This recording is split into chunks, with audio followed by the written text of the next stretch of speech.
Llegamos a la octava y última lección del curso, que como podéis ver hemos llamado Rosetta. En la primera parte de esta lección estudiaremos el desciframiento de las escrituras egipcias, mientras que en la segunda parte trataréis de la historia del Egipto greco-romano. Vamos a dedicar este primer vídeo a los jeroglíficos egipcios desde la antigüedad tardía hasta Champollion, mientras que el segundo vídeo de la lección estará dedicado específicamente a Jean-François Champollion y al desciframiento de los jeroglíficos egipcios. Para poder comprender cuál era el concepto que los europeos de la época de Champollion tenían de los jeroglíficos egipcios, debemos remontarnos a la antigüedad tardía. En época romana, siglos I o IV después de Cristo, los jeroglíficos se esculpen prácticamente solo en los muros de los templos ptolemaicos romanos, como los de Esna y Philae, en textos mitológicos y litúrgicos, y su conocimiento está cada vez más restringido a unos pocos sacerdotes y escribas de estos templos. Los autores grecolatinos y coptos, que no tienen ninguna relación con estos templos, sin conocer directamente la escritura jeroglífica, hablan de ella en unos términos que poco a poco van dando lugar a la tradición tardoantigua y después europea de que los jeroglíficos constituyen un sistema no lingüístico, sino meramente simbólico, es decir, un sistema cuyos signos no servían para notar mensajes lingüísticos, sino que eran símbolos universales de verdades arcanas y esotéricas susceptibles de ser interpretados independientemente de lengua alguna. Por eso, en los frontispicios de los libros de la época renacentista y barroca europea, como el que podéis ver en la fotografía de la derecha, a menudo se representaban obeliscos con signos jeroglíficos de fantasía, en obras, sobre todo, que trataban del simbolismo de las imágenes. Uno de los autores grecolatinos que de manera más explícita se refiere a los jeroglíficos egipcios es Clemente de Alejandría, que vivió a caballo entre los siglos II y III después de Cristo. En sus Stromata explica lo siguiente: así, aquellos que entre los egipcios reciben instrucción, aprenden en primer lugar el método de escritura egipcia llamado epistolográfico. Se trata de la escritura demótica. En segundo lugar, el método hierático, usado por los escribas de los templos.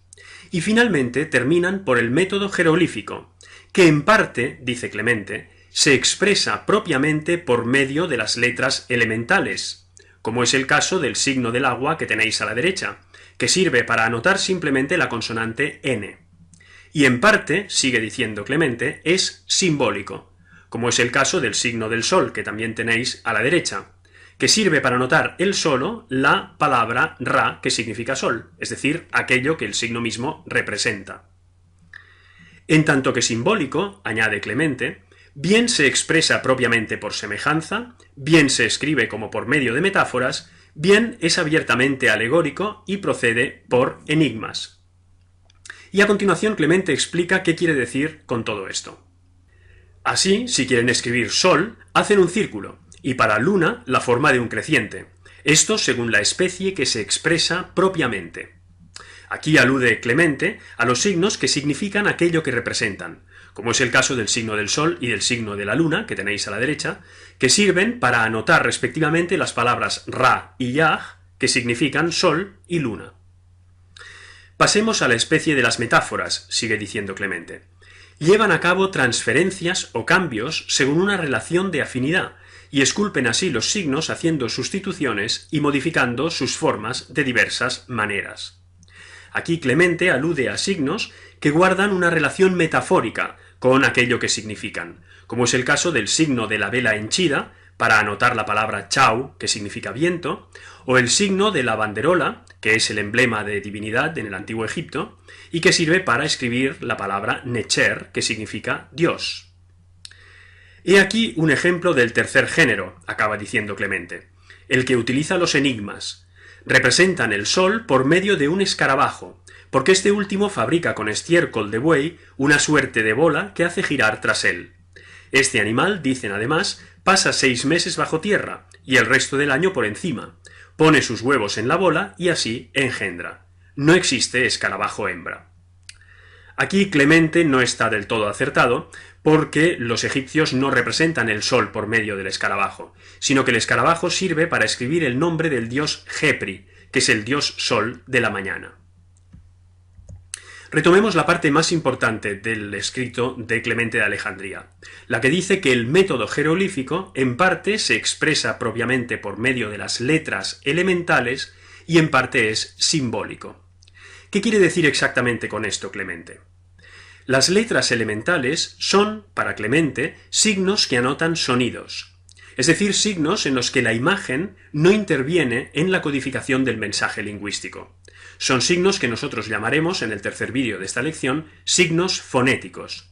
Como el que tenéis a la derecha, el signo del agua, que ya hemos visto. El signo del agua sirve para anotar la consonante N independientemente de que represente el agua. Es decir, el hecho de que represente el agua no interviene en la codificación del mensaje lingüístico, puesto que el signo sirve tan solo, convencionalmente, para anotar la consonante N. Y por simbólico entiende Clemente signos que anotan palabras en virtud de reproducir plásticamente el significado de estas palabras, de manera directa o más metafórica o alegórica. En este caso, pues, la imagen interviene en la codificación del mensaje. Se trata de los signos que nosotros llamaremos signos léxicos o semánticos. Un ejemplo es el signo del sol, que ya hemos visto, que sirve para anotar la palabra ra, que significa sol, es decir, aquello mismo que el signo representa. Clemente de Alejandría demuestra un conocimiento indirecto, pero bastante certero, de lo que son las categorías de signos del sistema jeroglífico. Aún así, empieza a explicar alguno de estos signos, como es el caso del signo del escarabajo, a través de nociones simbólicas, cosa que se acentuará en los tiempos siguientes. Pero dejemos por un momento los jeroglíficos y tomemos en consideración algunas fechas señaladas de la antigüedad tardía. En el año 313, el emperador romano Constantino promulgó el Edicto de Milán, a través del cual dio libertad de culto a los cristianos. En el año 380, otro emperador, Teodosio, a través del Edicto de Tesalónica, convirtió el cristianismo en la religión oficial del Estado romano. En 392, el mismo emperador Teodosio promulgó un edicto por el cual ordenó cerrar todos los templos paganos del Imperio romano. Todos excepto uno, el templo de Philae, cuyo pilono podéis ver en la fotografía de la derecha, tomado desde el patio interior. En efecto, en el templo de Philae, tanto los egipcios como los nubios que vivían en la Baja Nubia, es decir, en el territorio del Nilo comprendido entre la primera y la segunda catarata, adoraban a la diosa Isis y a otras divinidades nubias. Para no ofender a estas poblaciones nubias que eran vitales para el tráfico comercial en esta zona del Nilo, los romanos decidieron mantener abierto el templo de Philae. Y de ahí procede efectivamente la última inscripción jeroglífica de fecha conocida, que data del año 394 y que está esculpida en la llamada Puerta de los Antoninos del mismo templo de Philae, como tuvimos ocasión de ver en los vídeos de la lección tercera de este curso.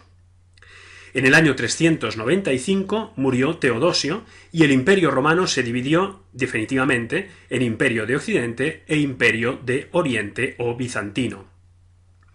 En el año 551, el emperador bizantino Justiniano, a través de un edicto, ordenó el cierre definitivo del templo de Philae. Y en el año 553, el obispo bizantino Teodoro consagró el templo de Philae como iglesia cristiana bajo la advocación de San Esteban. Con el final del templo pagano de Philae y de los últimos sacerdotes que allí vivían, el conocimiento de los jeroglíficos cayó definitivamente en el olvido. Al final de la antigüedad, mientras los jeroglíficos quedan confinados en el templo de Philae y después desaparecen como escritura, la idea de los propios jeroglíficos como conjunto de símbolos y no como sistema de signos para anotar mensajes lingüísticos se fue afianzando. En ello tuvo un destacado papel Orapolo, un alto egipcio de cultura copta que vivió en el siglo IV o V después de Cristo y que escribió en copto una obra que después fue traducida en griego con el nombre de Hieroglífica. En ella, Orapolo explica 189 signos jeroglíficos, algunos auténticos y otros no. De todos ellos da el significado y después intenta argumentar el porqué de este significado. En la mitad de los casos el significado es correcto, pero nunca lo es la explicación del mismo. Cedamos la palabra a Orapolo. ¿Qué quieren decir los egipcios, escribe, cuando dibujan un buitre? A la derecha tenéis el signo jeroglífico del buitre. Para escribir madre, dibujan un buitre porque no hay macho en esta clase de animales, y su nacimiento se produce del modo siguiente. Cuando el buitre desea concebir, poniendo su vulva hacia el viento Bóreas, es cubierto por él durante 5 días, en los que no toma ni comida ni bebida, ansiando la procreación. Hay también otras clases de aves que quedan preñadas por el viento, cuyos huevos solo son apropiados como comida, pero no para producir vida, mientras que el nacimiento de los huevos de los buitres cubiertos por el viento da lugar a seres vivos. Es cierto que el signo jerolífico del buitre sirve para escribir la palabra madre, pero no es cierta obviamente la explicación de Orapolo. En efecto, el signo del buitre sirve para escribir la palabra madre en virtud de que se trata de un signo fonético que anota las consonantes M, W y T, que son las 3 consonantes que sirven para escribir justamente la palabra madre en egipcio, que es Mut. Lo mismo sucede con otros signos como el de la oca o el de la liebre. Volvamos a ceder la palabra a Orapolo. ¿Cómo escriben hijo? Cuando quieren escribir hijo, pintan una oca, pues este animal es muy amante de sus crías. Si alguna vez se da el caso de que sea perseguido para cogerlo con sus polluelos, el padre y la madre se entregan voluntariamente a los cazadores para que sus crías se salven. Y finalmente, ¿cómo representan apertura? Cuando quieren indicar apertura, pintan una liebre, porque este animal tiene siempre los ojos abiertos.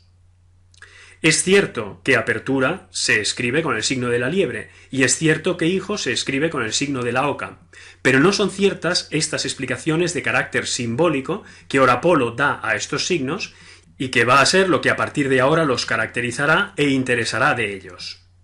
El período bizantino en Egipto concluyó en el año 640, cuando se produjo la conquista árabe del país. Los árabes, como sabemos por los vídeos de la lección tercera, llamaron a los nativos del país del Nilo Kipt, palabra que deriva del gentilicio griego aegyptios, egipcio.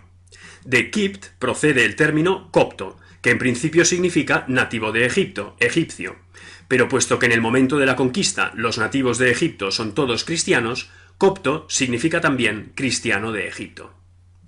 Entre los siglos VII y IX, el copto, que como sabemos es el último estadio evolutivo del antiguo egipcio, y el árabe conviven en situación de bilingüismo. Entre los siglos IX y XIV, poco a poco, sin embargo, se pasa a una situación de predominio del árabe sobre el copto, y este último deja de utilizarse en la creación literaria escrita. La mayoría de los códices de esta etapa no recogen textos nuevos, sino que son copias de textos anteriores. Entre los siglos XIV y XVII, el copto queda relegado al uso cotidiano hasta que se pierde como lengua hablada. Es interesante observar que a partir del siglo XI, los coptos, precisamente porque empiezan a ver que su lengua retrocede frente al árabe, componen una serie de gramáticas coptas en árabe y de glosarios copto-árabes, las llamadas Scalae. Estos textos serán fundamentales en el comienzo del largo proceso de desciframiento de las escrituras egipcias que comenzó en Europa en el siglo XVII. En la fotografía de esta diapositiva podéis ver una página de una de estas Scalae. En concreto se trata de una lista de vegetales. A la derecha podéis ver los términos árabes y a la izquierda su traducción en copto. Como sucede en tantos otros ámbitos de la historia de la cultura, en la Edad Media el testigo del interés por los jeroglíficos egipcios pasa de los autores grecolatinos a los autores árabes. Se trata de alquimistas y místicos que participan de las corrientes esotéricas y herméticas medievales que hacen del Egipto faraónico la cuna de los saberes arcanos y de la mística. Pero sus fuentes no son solo los autores grecolatinos y Orapolo, sino también los textos coptos, los antiguos papiros egipcios en hierático y demótico y las inscripciones jeroglíficas de los monumentos, a todo lo cual tienen acceso directo. Estos autores establecen 3 cosas fundamentales. En primer lugar, que los coptos y la lengua copta son los herederos directos de los egipcios faraónicos y de su lengua. En segundo lugar, que el alfabeto copto es una mezcla de antiguas letras nativas y de letras griegas, cosa que ya sabemos por los vídeos de la lección 3. Y, en tercer lugar, que los jeroglíficos son de 2 tipos, fonéticos, es decir, anotan sonidos, y simbólicos, es decir, representan ideas, o anotan palabras enteras. A estas mismas conclusiones llegarían los europeos unos cuantos siglos más tarde.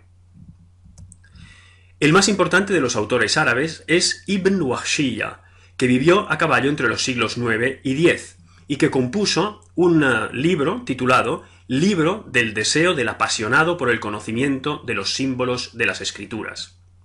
Este libro está dedicado a todas las escrituras de la antigüedad, pero la escritura jeroglífica egipcia tiene un peso específico muy importante. Entre otras muchas aportaciones, Ibn Wahshiyya aísla lo que él considera que son los 38 signos del alfabeto jeroglífico y da sus equivalentes árabes, fonéticos. Es decir, establece una relación directa entre estos signos y las letras del alfabeto árabe. Formalmente, muchos de los signos aislados por Ibn Wahshiyya son efectivamente signos jeroglíficos, otros no lo son, pero las equivalencias fonéticas no son válidas en ningún caso. De todos modos, la aportación de Ibn Wahshiyya es muy importante porque insiste en el carácter fonético de algunos jeroglíficos egipcios, cosa que contrasta con lo que sucederá en Europa antes de Champollion, en que la escritura jeroglífica será considerada como una escritura meramente simbólica. Y pasemos ya justamente a la Europa del Renacimiento, del Barroco y de la Ilustración. En este momento la civilización egipcia ejerce una poderosa fascinación, porque sigue siendo sentida como depositaria de una profunda sabiduría, velada y enigmática, que resulta fuertemente estimulante para filósofos, hermetistas y artistas. Los jeroglíficos son la expresión de esa sabiduría, y por eso se los sigue considerando como símbolos, y no como signos escriturarios. En 1422 llega a Florencia una copia griega de los Hieroglífica de Orapolo, obra que pronto circula por Italia en distintas copias, y que inspira el tratado de Pierio Valeriano de Belluno titulado asimismo Hieroglífica, también destinado a tener una gran difusión y repercusión. Este tratado, sin embargo, no es ya una aproximación a los jeroglíficos egipcios, sino más bien un compendio de alegorías renacentistas. En el siglo XVII vivió Athanasius Kircher, un jesuita de origen alemán que ejerció en Roma.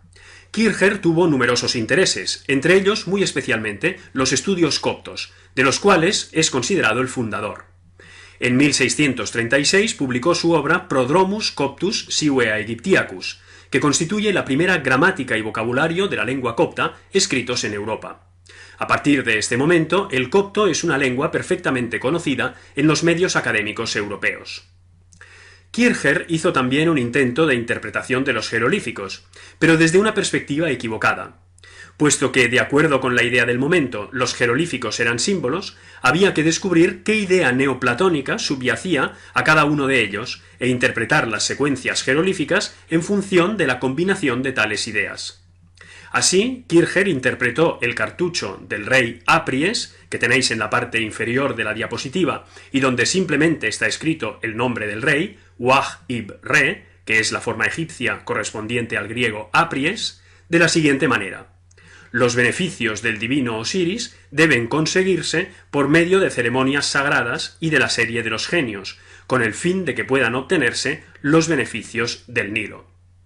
Esta interpretación es bien elocuente. Ya en la Ilustración, el abate francés Jean-Barthélemy, que es el descifrador del fenicio, intuyó correctamente que los cartuchos que tan a menudo se veían en los textos jeroglíficos egipcios encerraban nombres de reyes. Esta intuición fue asumida a partir de entonces como un hecho establecido.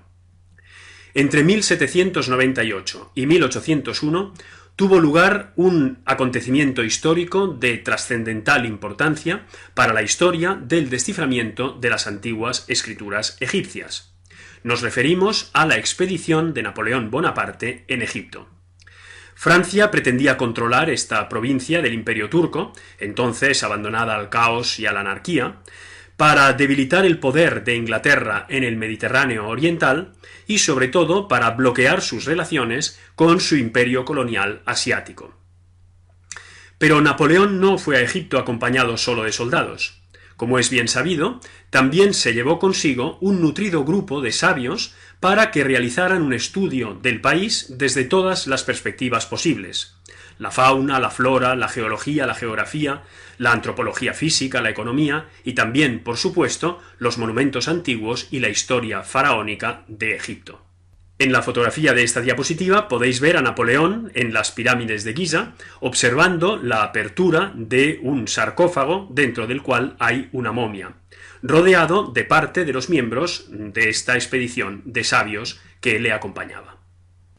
En plena campaña napoleónica en Egipto, en 1799, tuvo lugar el descubrimiento de la piedra de Rosetta. La famosa estela fue sacada a la luz por un grupo de soldados franceses que excavaban los cimientos de un fuerte en la localidad de Rosetta, llamada en árabe Rashid, situada al norte del delta, cerca de la desembocadura del brazo occidental del Nilo, y que aquí podéis ver en dos litografías de la época. El oficial al mando de estos soldados, Pierre Bouchard, entendió enseguida la importancia del documento y lo envió al Cairo para que fuera estudiado por los sabios de la expedición. La piedra de Rosetta contiene 3 textos escritos en 3 sistemas de escritura distintos. El texto inferior está en griego, de manera que los sabios de la expedición napoleónica pudieron leerlo sin problemas. Además, en la parte final de este texto se puede leer lo siguiente: este decreto deberá ser inscrito en una estela de piedra dura en caracteres sagrados, nativos, es decir, demóticos, y griegos, y deberá ser expuesto en cada uno de los templos de primer, segundo y tercer rango, junto a la imagen del rey eternamente viviente.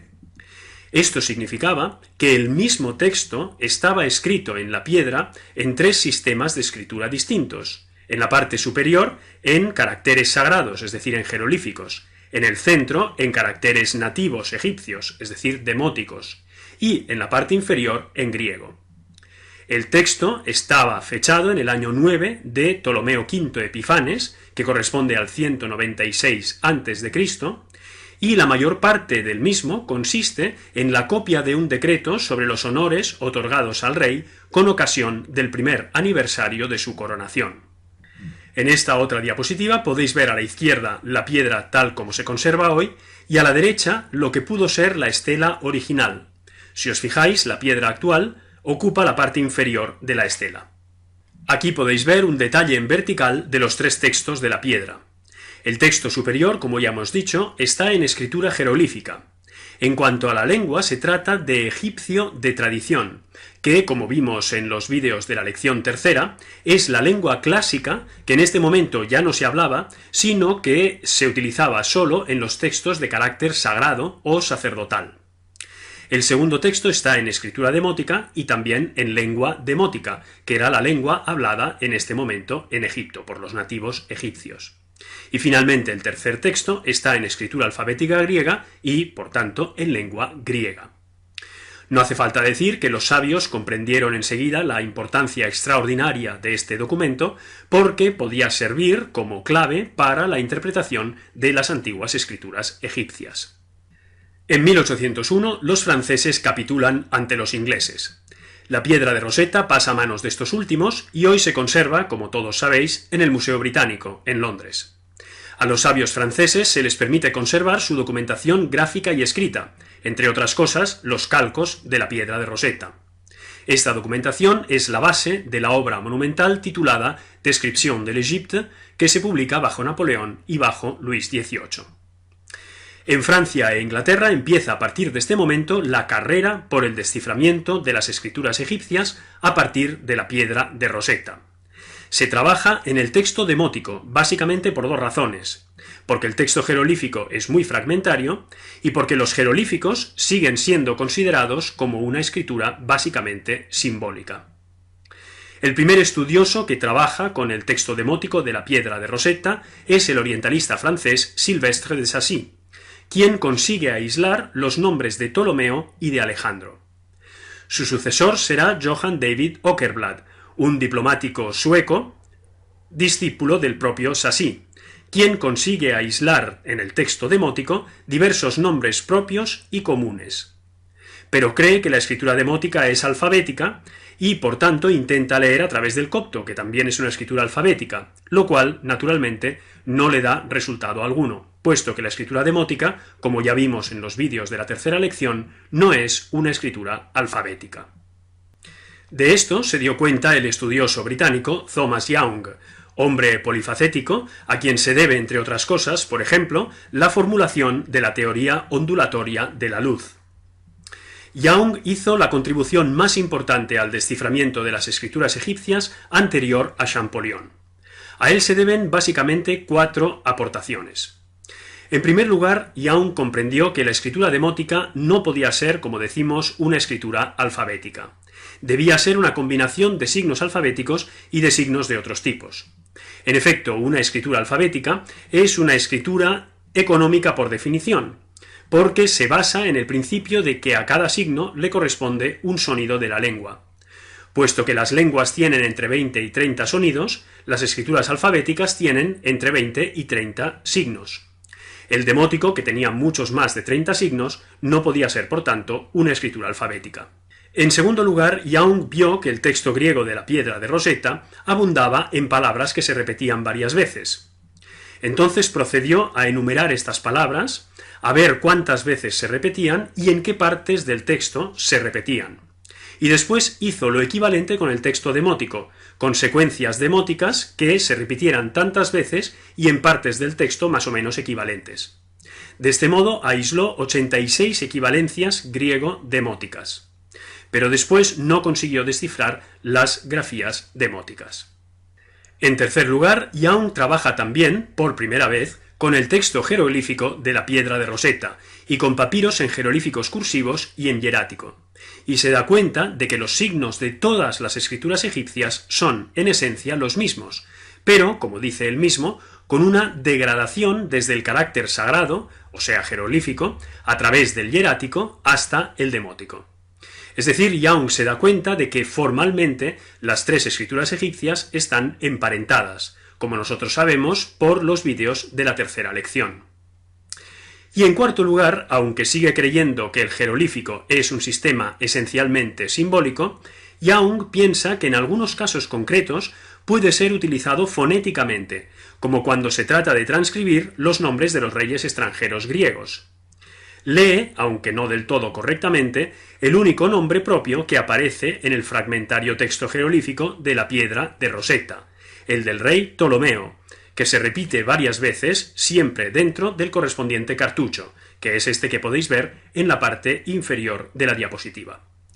Y aquí se detiene la obra de Young en lo que se refiere a las escrituras egipcias.